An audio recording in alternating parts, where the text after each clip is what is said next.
How much editing do you do, or are there other editors on the site? Will you kick back a piece a few times before it's ready to go?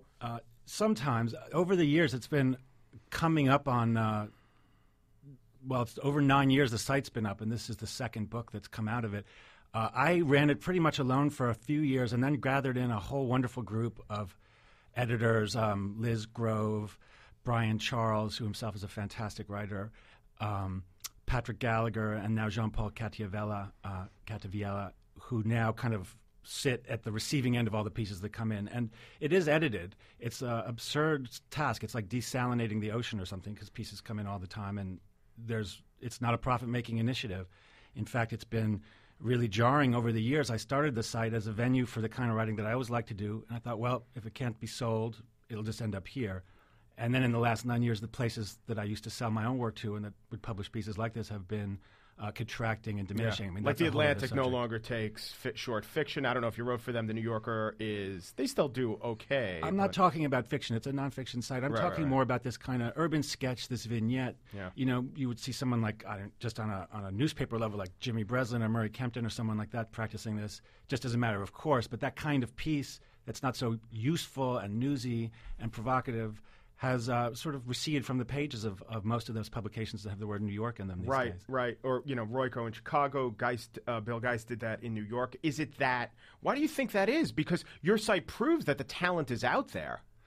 Well, this is edging into that extremely dicey and anxiety-making subject of what's going on in the world of journalism and publishing and print publication and the struggles that these institutions that you never could imagine struggling are going through, like the New York Times. But the kind of pieces you're describing were the most popular things in those papers when done well. When, Mike Royko could talk about the characters in Chicago.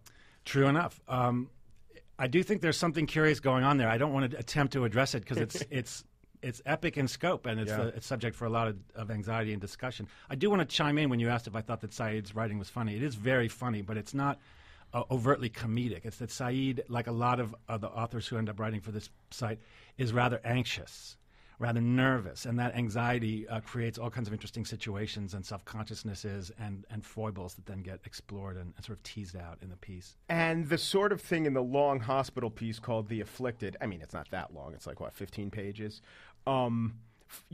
Funny cast of characters, or you mine them for humor.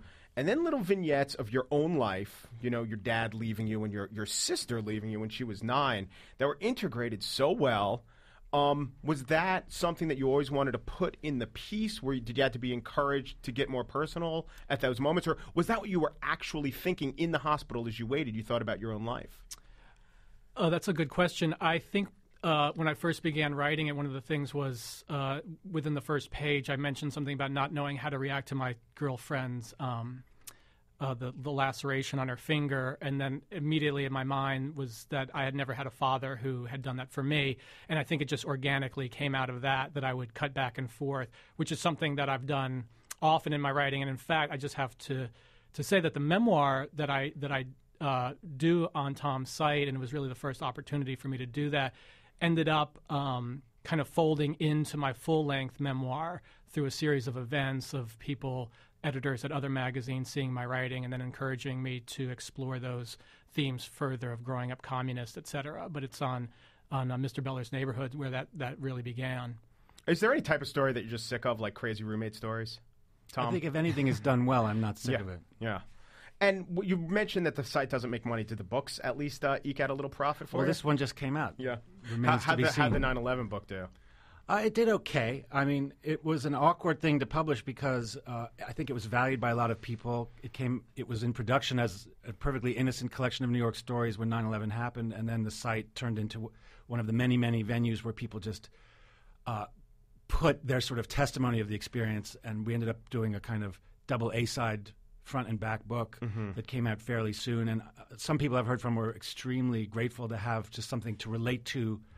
And a few people seemed to think it was opportunistic, but anything focused on New York City was going to imbibe what that 9/11 experience was and try to make sense of it. And in some ways, this book, Lost and Found, it's a 7-year gap between what was called Before and After Stories from New York and Lost and Found Stories from New York. And part of the reason for that long period of time. It's not for a shortage of material. There were about 1,000 pieces that had to be culled to this volume, which has about 120 writers in it. Part of it was just it took a lot of time to get one's bearings and make sense of the world in New York to the extent it could ever be made sense of in the wake of that tragedy on 9/11.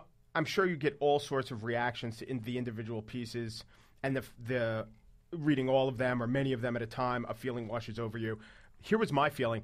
When I would read about different parts of town that I haven't been to or have never been to in a while, I found myself getting almost upset with myself. Like, what am I doing spending the bulk of my time in my own neighborhood? There's so much other stuff out there, even if it's not pleasant, like someone with a crazy neighbor who's living in, down in Westbeth or something.